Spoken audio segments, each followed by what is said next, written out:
दंड न लगाने से आपकी ज्यादा शक्तियों का ह्रास नहीं होगा, पर इस चिंतन से बहुत शक्ति का ह्रास हो जाएगा, शारीरिक भी और मानसिक भी, दोनों शक्तियों का ह्रास होगा।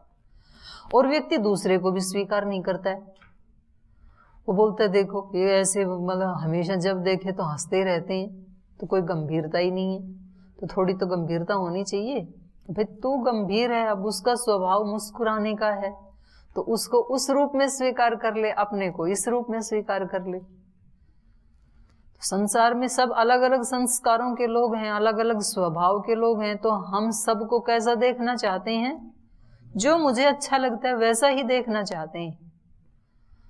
और इसीलिए फिर मतलब सारे जो है ना मतभेद आदि इसीलिए तो होते हैं, क्योंकि दूसरा जिस रूप में है उस रूप में मुझे स्वीकार नहीं है। मुझे लगता है कि ये इतना अपने में चेंज कर ले तो फिर तो और तो बाकी सब इसका अच्छा ही है। और वो व्यक्ति कैसे कर ले वैसा, क्योंकि उसके तो संस्कार नहीं है, उसको तो वैसा ही करना है। तो ये एक बहुत बड़ा सूत्र है और इससे हमारी बहुत सारी समस्याएं सॉल्व हो जाती हैं। अपने आप को भी स्वीकार करें, दूसरों को भी स्वीकार करें, वो जिस भी रूप में है, और स्वीकार करके अब आगे यात्रा करनी है कि करना क्या है मुझे। स्वीकार करने का ये मतलब नहीं है कि आगे अब कदम ही नहीं बढ़ाना, मैंने तो स्वीकार कर लिया, मैं तो ऐसा ही हूं, मैंने तो स्वीकार कर लिया कि मुझे तो गुस्सा आता ही है, कर लिया स्वीकार मैंने।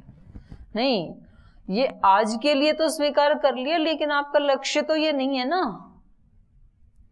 तो इस स्वीकार्यता की स्थिति में रहते हुए, इस रिलैक्स मूड में रहते हुए अब आगे कैसे कदम बढ़ाना है, वो फिर अगला स्टेप है, और उसको हम ज्यादा अच्छे से कर पाएंगे तो हो जाएगा। आप योग मार्ग पे आरूढ़ हैं सभी और बढ़ रहे हैं आगे। हाँ जी। दीदी थोड़ा पाठ से अलग है प्रश्न, लेकिन हाँ। अभी मैं घर पे गया था तो वहाँ पे यज्ञ कराया, तो वहाँ के जो लोग पुरोहित होते हैं और तरीके से कराते हैं, तो उन्होंने कहा कि ये आप ऐसे करा रहे हैं और यहाँ पे वो ऐसे कराते हैं। और तो मैंने कहा ये वैदिक यज्ञ है, ये वेदों के मंत्रों के द्वारा होता है। तो उन्होंने पूछा ये कहाँ से आए हैं, तो मैंने कहा ये जो विद्वान होते हैं उनके द्वारा लिखे गए होते हैं। तो जैसे कहा गया कि यज्ञ जो है विद्वानों के द्वारा लिखे गए होते नहीं, मंत्र नहीं, जो जिससे वो कराते हैं यज्ञ हवन पद्धति, जी पद्धति जो है उसकी। और वहाँ पे जैसे विष्णु यज्ञ और सतचंडी यज्ञ, बहुत सारे यज्ञ होते रहते हैं, तो उनमें वो लोग कहाँ से वो जो जिस विधि से कराते हैं या कैसे कराते हैं, वो कहाँ से बोलते हैं वो मंत्र जो होते हैं, लेकिन वो वेदों के मंत्र नहीं होते हैं। नहीं, वेदों के ही होते हैं। कौन से वेद, हमने सारे पढ़ लिए, वेदों के ही होते हैं वो जो करवाते हैं। कुछ वेदों के होते हैं, कुछ पुराणों के होते हैं। तो जैसे हमारी जो वैदिक पद्धति है कि संध्या में कौन से मंत्र बोलने हैं, यज्ञ में कौन से बोलने हैं, तो ये महर्षि दयानंद कृत पद्धति है। महर्षि दयानंद ने एक बना दिया कि ईश्वर स्तुति प्रार्थना उपासना में हम ये 8 मंत्र रखेंगे। तो ये पूरा सूक्त ही है ऋग्वेद में, तो पूरे मंत्र नहीं लिए उसमें से 6 ले लिए और 2 मंत्र किसी अन्य सूक्त के हैं। तो ऐसे एक समूह बना दिया 8 का। ऐसे ही यज्ञ में बना दिया, शतपथ ब्राह्मण से कुछ मंत्र ले लिए, कुछ वो इनसे स्रोत सूत्रों से ले लिए। सारे वेद के मंत्र नहीं है, गोभिलीय जो शिक्षा है उससे ले लिए। जो आप बोलते हो वो भी सारे वेद के नहीं हैं, तो कुछ ब्राह्मण ग्रंथों के हैं। और आप जो कह रहे हैं कि वो जी जो रुद्राष्टक बोलते हैं, चंडियाष्टक जो भी करते हैं, तो वो तो वेदों के नहीं हैं। तो ऐसा नहीं कह सकते, उनमें कुछ वेदों के भी हैं और कुछ वेदों से अन्यत्र भी हैं। और उसमें जैसे जो कुश आदि की पावित्री आदि पहनाते हैं और हम लोग नहीं करते हैं ऐसा, तो कोई विशेष यज्ञ या जो बड़े यज्ञ होते हैं उनमें ही प्रयोग करते हैं, या ऐसे उसका क्या प्रयोजन है, क्यों? वो भी प्रतीक बनाए हैं।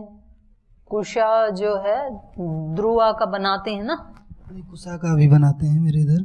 हाँ, कुशा का भी बनाते हैं, वो भी एक मतलब एक घास ही है, और ध्रुवा भी एक घास ही है। तो ये मतलब ये प्राचीन उसके वो हैं, जब वो वहाँ रहते थे, आश्रमों में रहते थे, तो वहाँ उनको ऐसे वाले मशीन के बने हुए आसन आदि तो मिलते नहीं थे, तो अपने कुशा के बना लेते थे। और वो पवित्र होती है, स्वदेशी है विशुद्ध रूप से, और केमिकल फ्री है, मिलावट फ्री है। तो हमारे तो सारे ही जो देवी देवताओं के जो वाद्य हैं या वाहन हैं सब स्वदेशी हैं। हमने ऐसे चलते थे, कोई बैल पे चल रहा है, कोई हाथी पे चल रहा है, कोई चूहे पे ही चल रहा है, कोई शेर पे चल रहा है। तो सारे स्वदेशी, कोई भी फ्लाइट में नहीं चल रहे हैं ना देवी देवता, किसी का भी आसन नहीं है। वाद्य भी सबके ऐसे हैं, बांस से अपने बांसुरी बना ली, उन्होंने लकड़ी से अपना डमरू बना लिया, अपने सारा स्वदेशी है अपना सब। तो वो जो कुशा बनाते हैं उसमें कोई दोष नहीं है, वो सत्य का प्रतीक है एक। तो जैसे सत्य हमें पवित्र करता है वैसे वो उसको बना के उसके छिट्टे मारते हैं। तो ये मतलब एक हटके है, ये आपका जो शंका समाधान है इससे उपनिषद से हटके है, इसलिए मैं इसको थोड़ा ही बताऊंगी। तो कभी आप अलग से उसके लिए चर्चा कर लेंगे। तो ये सब अपने प्रतीक बना रखे हैं, और मैं तो मतलब कई बार ये बात कह चुकी हूँ और मेरे को कोई दिक्कत भी नहीं होती है। मेरे को तो यही लगता है कि जो चाहे जिस पथ से आए साधक केंद्र बिंदु पहुंचेगा, पर वो चलना चाहिए, चले वो व्यक्ति, और चलेगा तो उनके जीवन में वो चीजें जरूर आएंगी जो वैदिक हैं। सत्य जरूर आएगा, अहिंसा जरूर आएगी, ब्रह्मचर्य जरूर आएगा। तो कई बार मतलब वो ये शब्द प्रयोग नहीं करते हैं भले, लेकिन वो व्यक्ति जो हैं वो सत्याचरण करते हैं। असत्याचरण करके कभी भी कोई व्यक्ति सत्य को प्राप्त नहीं कर सकता है। तो भले ही वो इसको नाम ना ले, भले ही वो ब्रह्मचर्य उसको कहना ना आए, वो उसको पवित्रता कहेगा, लेकिन वो मतलब वो अर्थ तो वही है ना। तो व्यक्ति किसी भी बाह्य आलंबन का सहारा लेकर के दोष मिटाने की यात्रा शुरू कर दे, तो वो महत्वपूर्ण है। इसको गीता में जो श्लोक जो स्वामी जी महाराज बोलते हैं ना, तपस्विभ्यो अधिको योगी ज्ञानिभ्योपि मतोधिक कर्मेभ्यश्च अधिको योगी तस्मात् योगी भवार्जुन। तो वहां पर 3 बताई, ज्ञानिभ्यो अधिको योगी। योगी क्या है? कृष्ण जी की भाषा में या गीता की भाषा में योगी कौन है? जो समता में जीता है। समत्वम योग उच्यते, समत्व ही तो योग है, और उसमें जो जीता है वो योगी है। या जो नित्य युक्त है, योग युक्त, माने जो हमेशा योग युक्त है वो योगी है। तो यहां पर 3 बताई, वहां ज्ञान योगी नहीं कहा, ज्ञानिभ्यो, ज्ञानी से अधिक मैं योगी को मानता हूं। तो वहां ज्ञानी का अभिप्राय क्या है? जो पूरे दिन इसी ही उसमें रहता है ना, विश्लेषण में, कि वो लोग कैसे उपासना करते हैं, वो लोग कैसे करते हैं, हमारा श्रेष्ठ है कि उनका श्रेष्ठ है, कि हमारा निकृष्ट है या उनका निकृष्ट है, ध्यान योग ज्यादा अच्छा है कि निष्काम कर्म ज्यादा अच्छा है, कि कर्म को छोड़ देना ज्यादा श्रेष्ठ है। तो वो पूरी एक्सरसाइज दिमाग से करते हैं।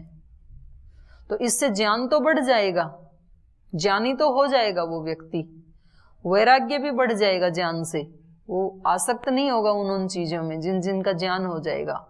लेकिन उस व्यक्ति ने अभ्यास नहीं किया कभी भी उन चीजों को अंदर देखने का, तो पूर्ण शांति को प्राप्त नहीं मिलेंगे ऐसे लोग। ज्ञानी समता में स्थिर नहीं मिलेंगे वो। इसलिए कहा ज्ञानिभ्यो अधिको योगी, ज्ञानियों से भी अधिक मैं किसको मानता हूं? योगी को, माने जो समता में जीता है। चाहे उसको ये जानकारियां हैं या नहीं हैं, पर उसने अपने मन को ऐसा साध लिया है कि सुख दुख अनुकूलता प्रतिकूलता में उसने अपने जीवन में समता को साध लिया है, तो उसको मैं ज्यादा श्रेष्ठ मानता हूं। तो ज्ञान की निंदा नहीं है, ज्ञान तो होना ही चाहिए, ज्ञान से ही वैराग्य होगा, लेकिन उससे भी श्रेष्ठ कौन है? जो वैसा जी रहा है। ज्ञानिभ्यो अधिको योगी और तपस्वीभ्यो अधिको योगी। कुछ ऐसे तपस्वी हैं जिन्होंने कुछ सकाम भावना रख करके तप करना शुरू किया है। सकाम भावना ये है कि हम चारों तरफ अग्नि जला के बैठेंगे और फिर सब लोग हमारे को एक उच्च दृष्टि से देखेंगे, हमारा सुयश होगा। तो ये क्या है? तप तो है, ये भी सहन कर रहा है ना वो व्यक्ति, लेकिन ये कैसा तप है? सकाम भाव से किया जा रहा है, ये तप है।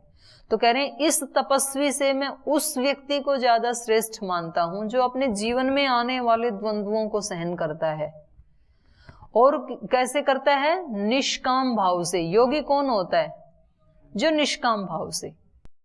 तो तपस्वीभ्यो अधिको योगी ज्ञानीभ्योपि मतोधिक कर्मीभ्य, यहां कर्म योगी नहीं कहा, ज्ञान योगी भी नहीं कहा, कर्मीभ्य। कर्मीभ्य माने कर्म करने वाला। कर्म करने वाला मतलब सकाम कर्म करने वाला, जो कर्म तो खूब करता है, लेकिन वो कैसे करता है? कामनाओं को ध्यान में रख करके करता है। उसकी कुछ कामनाएं होती हैं तो सारा संसार कर ही रहा है ना। और ये जो व्यक्ति है योगी, ये भी कर्म करता है, लेकिन ये कैसे करता है? निष्काम भाव से, समता में रहते हुए, कर्तव्य के भाव से। तो इन सब से, तपस्वी से भी, ज्ञानी से भी, कर्मी से भी, सबसे बड़ा मैं किसको मानता हूं? योगी को मानता हूं, जो समता में स्थित हो गया और निष्काम भाव से कर रहा है। तो देखो, जो सकाम भाव से काम करेगा वो ही भोगी, और जो निष्काम भाव से करेगा वो ही योगी। तो ऐसा थोड़ी है कि योगी है वो तप नहीं करेगा, या योगी के पास ज्ञान नहीं होगा, या योगी है वो कर्म नहीं करेगा। करेगा, लेकिन वो कैसा होगा? ज्ञान योगी होगा, कर्म योगी होगा, और तीसरा तपस्वीभ्यो, ध्यान योगी होगा। तप भी उसका कैसा होगा? निष्काम भाव से और समता में रह करके। ज्ञान भी कैसा होगा? ज्ञान अर्जित करेगा निष्काम भाव से, समता में रह करके, और कर्म भी करेगा विवेक में रह करके, निष्काम भाव से। तो श्रेष्ठ क्या है? श्रेष्ठ तो योगी ही है तीनों में। इसलिए भगवान कृष्ण ने दूसरे अध्याय में पूछा था, इसने, अर्जुन ने, कार्पण्य दोषो अपहत स्वभाव पृच्छामि त्वां धर्म सम्मूढ़ चेता यत् श्रेयस्यात् निश्चितं ब्रूहि तन्मे शिष्यस्तेऽहं शाधि मां त्वां प्रपन्नम्। जो मेरे लिए निश्चित रूप से श्रेय है, यत् श्रेयस्यात् निश्चितं ब्रूहि तत्मे, वो मेरे को बताओ मेरे लिए क्या। मैं तो मोहित हो गया हूं, भ्रमित हो गया हूं मैं तो।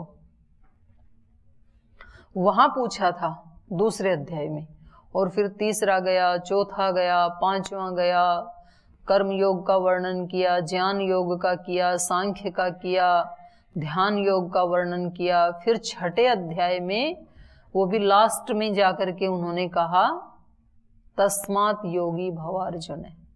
तपस्वीभ्यो अधिको योगी ज्ञानीभ्योपि मतोधिक कर्मीभ्यश्च अधिको योगी तस्मात् योगी भव अर्जुन। तूने पूछा था ना कि मैं क्या करूं, यत् श्रेयस्यात्। उससे पहले आदेश नहीं दिया, बताते गए।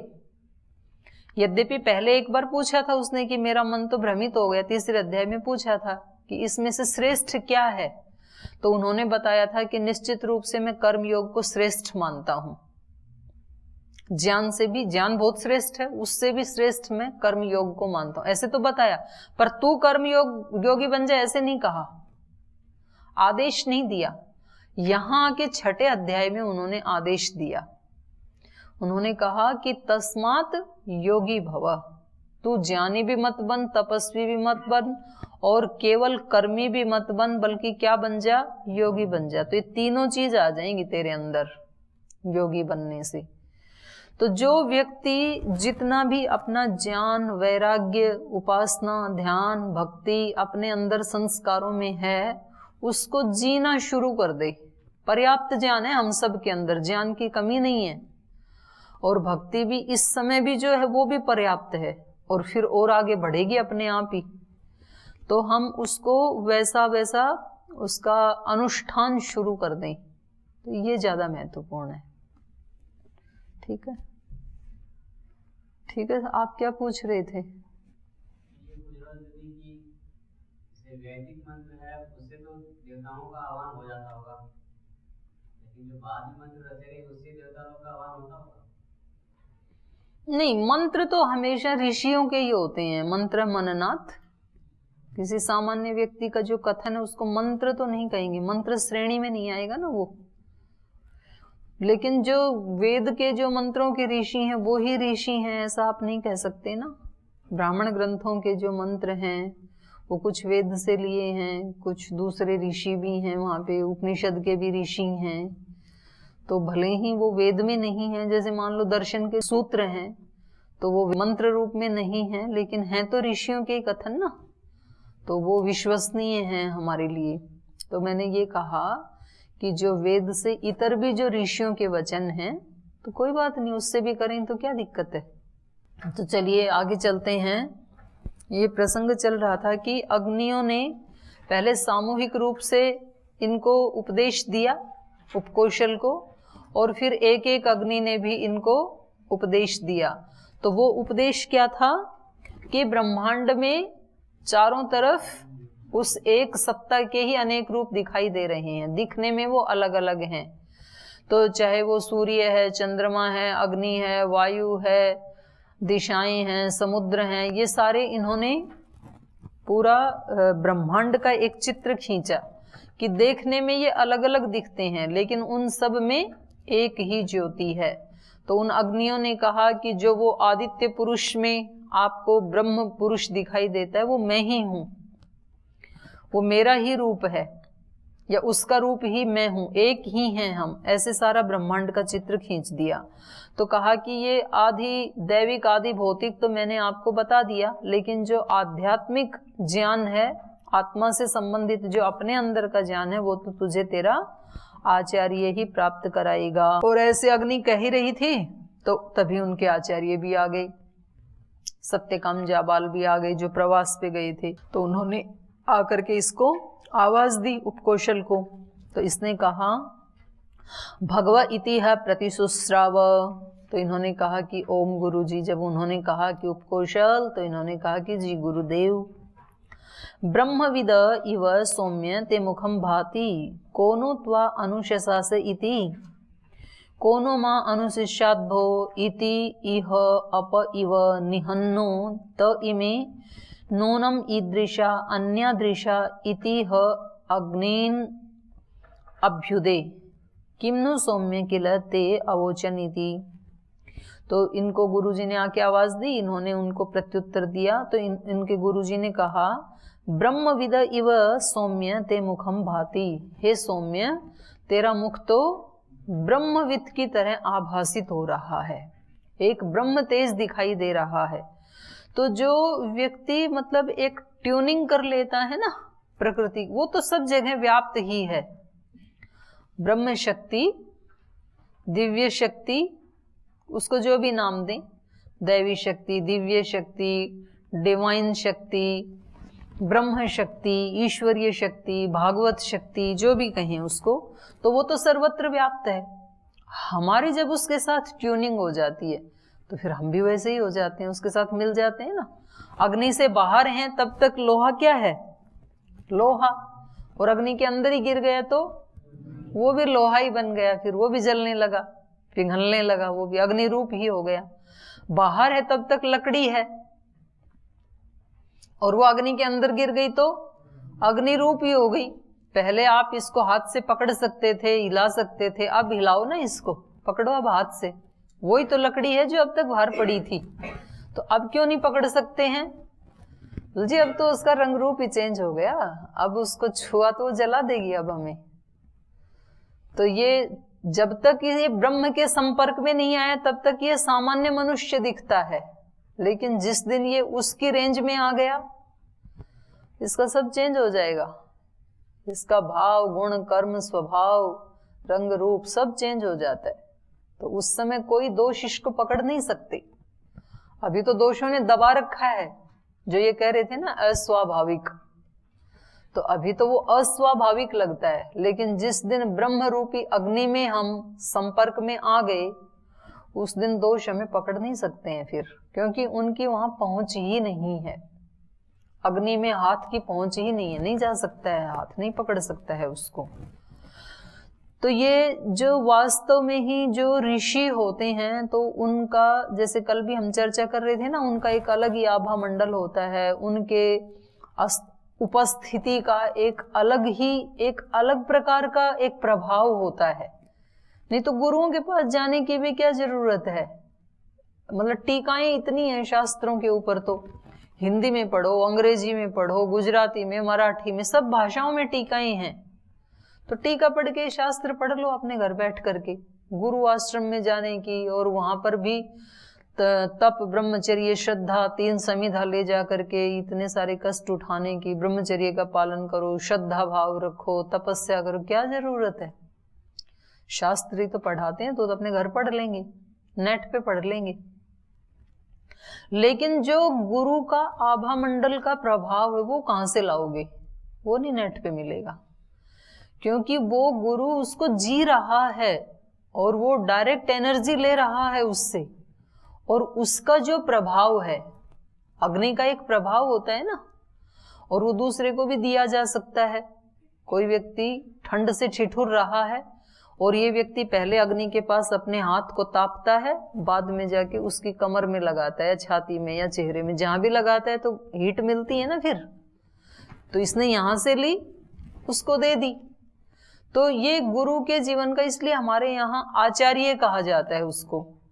तो वो केवल शब्दों से नहीं सिखाता है, अपने आचरण से। आचरण से मतलब अपने जीवन से, उसने कैसा जीवन जिया है आज तक का, उसका ट्रैक रिकॉर्ड क्या है, तो वो भी तो सिखाते हैं ना व्यक्ति को कि भाई इन्होंने जिया है, ये मेरे सामने साक्षात हैं, तो इन्होंने जिया तो मैं क्यों नहीं जी सकता। तो व्यक्ति को हिम्मत मिलती है, वो एक एनर्जी मिलती है। तो यहां पर ये ही कह रहे हैं ये कि आपका चेहरा तो कैसा लग रहा है? ब्रह्मवित जैसे लग रहा है, लगता है कि आपका ब्रह्म से संपर्क हुआ है। तो उसका एक अलग तेज होगा, अलग उसका एक, उसके रोम रोम से ना एक अलग प्रकार का दोष मुक्त जब व्यक्ति हो जाता है ना। छोटे बच्चे को सब क्यों प्रीति करते हैं, स्नेह क्यों करते हैं? दोष मुक्त है वो, या तो उसके दोष अभी सुषुप्त अवस्था में है, अभिव्यक्त नहीं है, या तो दोष है ही नहीं, कुछ दोष तो है ही नहीं, कुछ सुषुप्त अवस्था में। इसलिए चाहे मनुष्य का बच्चा है, किसी पशु का बच्चा है, किसी पक्षी का बच्चा है, किसी का भी बच्चा, छोटा बेबी सबको अच्छा लगता है, क्योंकि वो निर्दोष है। और वो कौन सा वेद के मंत्र सुना रहा है, और वो कौन सा उपदेश दे रहा है आपको ऋचाओं का? कुछ भी नहीं दे रहा है, फिर भी अच्छा लगता है। और कभी कभी ऋचाओं का उपदेश देने वाला अच्छा नहीं लगता है तो क्यों होता है ऐसे? क्योंकि दोष होंगे तो उसकी भी गंध आएगी, और निर्दोष होगा उसका भी प्रभाव पड़ेगा। तो इसलिए, लेकिन ब्रह्मविद ही ब्रह्मविद को पहचान सकता है। प्रभाव तो पड़ेगा दूसरे के ऊपर भी, मतलब अग्नि है तो गर्मी तो आएगी, ताप तो मिलेगा जो भी पास में बैठेगा। लेकिन यदि उस बैठने वाले को ये नहीं पता कि इसको अग्नि कहते हैं और इसका और क्या क्या सदुपयोग हो सकता है, तो बस वो उतना ही महसूस करेगा कि हाँ गर्मी सी फील हो रही है, उसके आगे कुछ नहीं जानता इसके बारे में। और जो अग्नि का वेत्ता है तो वो उसके एक एक गुण, कर्म, स्वभाव को, उसके सदुपयोग को सब जानता है वो, और वो उससे बहुत अच्छा सदुपयोग कर लेगा। वो तुरंत पहचान जाएगा कि ये अग्नि है। कोई जोहरी है तो तुरंत पहचान जाएगा कि ये हीरा है, डायमंड है। दूसरे को लगेगा कि जो भी है पर बड़ा सुंदर लग रहा है, चमकता हुआ पत्थर है कोई, इसकी चमक बहुत अच्छी, पर क्या कीमत है, क्या गुण, कर्म, स्वभाव है, बच्चे को नहीं समझ में आएगा, वो जोहरी को समझ में आएगा। तो ये ब्रह्मवेत्ता का जो ठीक रहस्य है उसको कौन समझ पाएगा? जो स्वयं ब्रह्मवेत्ता है। साधक के महत्व को कौन समझ पाएगा? जो स्वयं साधक है। आप किसी साधक के पास जाएंगे, आप बताएंगे हम इतने वर्ष से वहां जी रहे हैं, हमने ये पढ़ा है, ऐसी हमारी दिनचर्या है। तो यदि वो सुनने वाला व्यक्ति भी साधक है तो वो समझेगा आपकी सारी महिमा को। और जिस व्यक्ति को पता ही नहीं है गुरुकुल क्या होते हैं, आश्रम क्या होते हैं, आर्ष विद्या क्या होती है, दर्शन, उपनिषद, वेद क्या होते हैं, उसको आप बताने लगे तो वो बोलेगा, उसको मतलब इतना प्रभाव तो पड़ेगा कि हाँ ठीक है, ये एक पवित्र जीवन जी रहे हैं, अच्छा जीवन जी रहे हैं, बाकी उसको कुछ समझ में नहीं आएगा, क्योंकि वो तो जानता ही नहीं है ना। तो एक पावनता का प्रभाव तो पड़ेगा बिना बताए भी, लेकिन पूरा पूरा वही समझ पाएगा जो स्वयं भी वैसा ही है। तो इसलिए यहां सत्यकाम जाबाल ने इनको पहचान लिया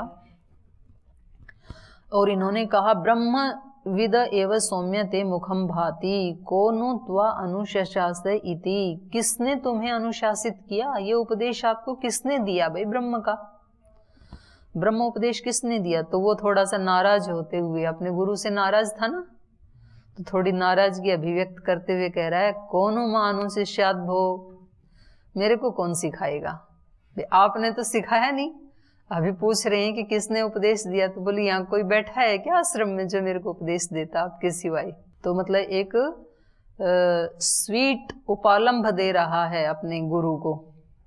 थोड़ा प्रीति में भी व्यक्ति उपालंभ देता है ना, जिनसे प्रीति होती है। तो कभी बच्चे माँ से नाराज होते हैं ना, तो अंदर तो प्रीति होती है, तो फिर भी अपनी माँ से नाराजगी अभिव्यक्त करते हैं कि नहीं खाना है मेरे को आज।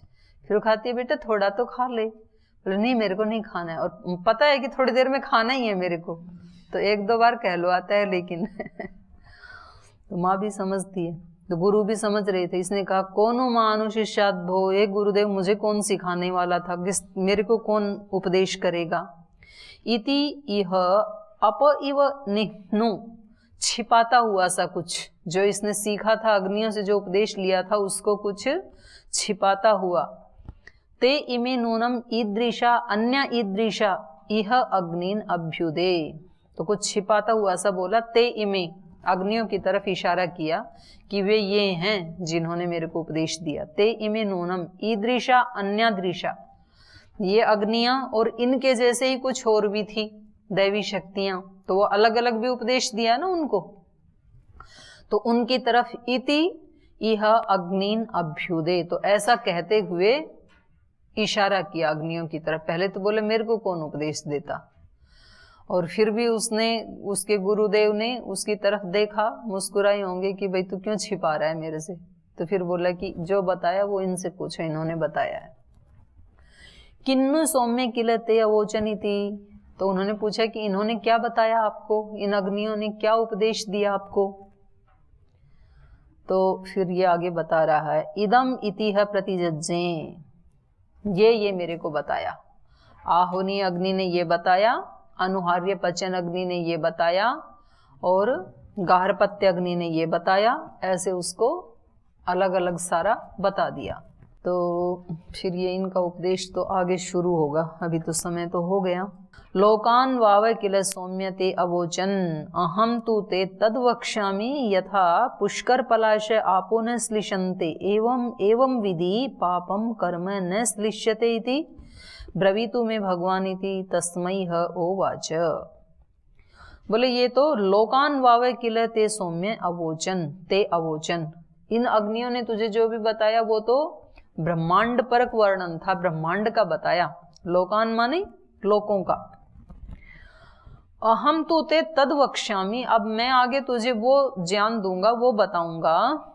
यथा पुष्कर पलाश आपो न श्लिष्यन्ते, जैसे कमल के पत्ते पर, पुष्कर माने कमल, पलाश माने पत्ता, तो जैसे कमल के पत्ते पे पानी डालें तो रुकता नहीं है ना, चिकना होता है वो, तुरंत उससे मतलब वो डिटैच हो जाता है, निर्लिप्त। तो जैसे कमल का पत्ता जल से स्पर्श नहीं होता है, एवं उसी प्रकार एवं विधि, इस ज्ञान को जान करके, कौन से ज्ञान को?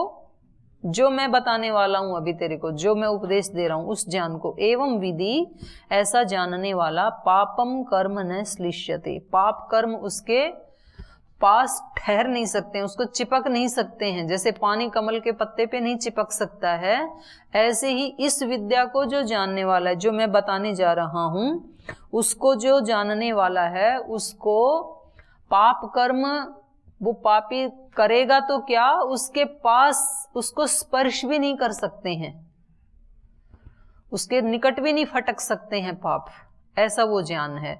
तो ब्रवीतु में भगवान नीति, तो फिर बताइए गुरुदेव 12 वर्ष हो गए वही ज्ञान सुनने के लिए तो बैठे हैं, बताओ आगे क्या है।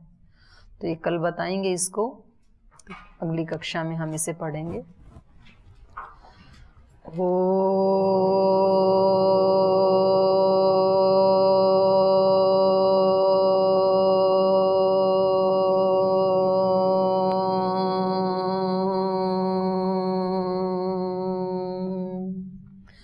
शांति शांति शांति।